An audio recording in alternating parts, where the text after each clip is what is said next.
but the political opposition continued to inflame the situation, he added.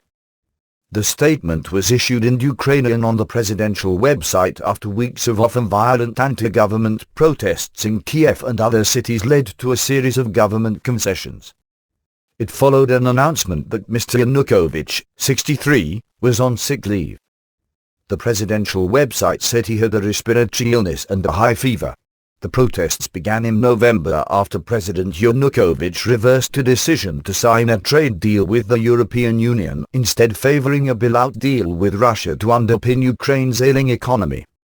Anti-government protesters demanding the president's resignation are still occupying government buildings and manning barricades in freezing temperatures in the center of the capital.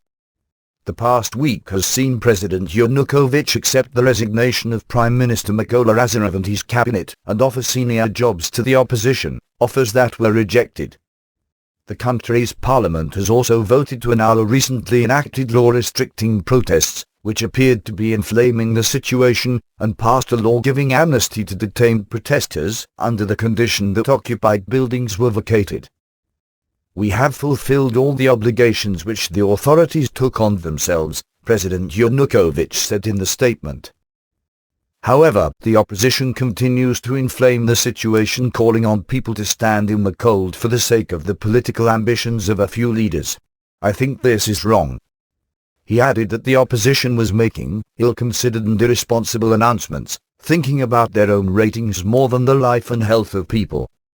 However, striking a more conciliatory note, he added, "From my side, I will show more understanding to the demands and ambitions of people, taking into account the mistakes that authorities always make. I think that we can together return the life of Ukraine and its people to peace."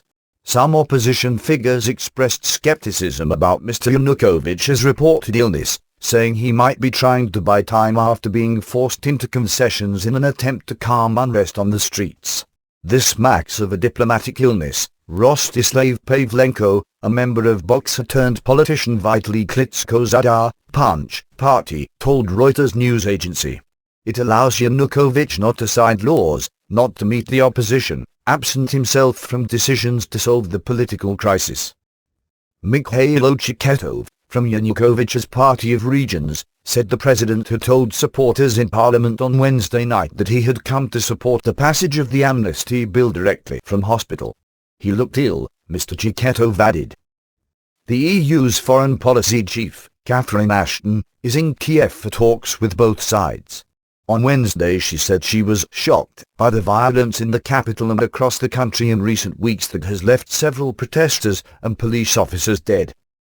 She said Ukraine needed a political process that is engaged in quickly and properly by everyone, adding, "The responsibility is inevitably going to fall on government to do that as quickly as possible."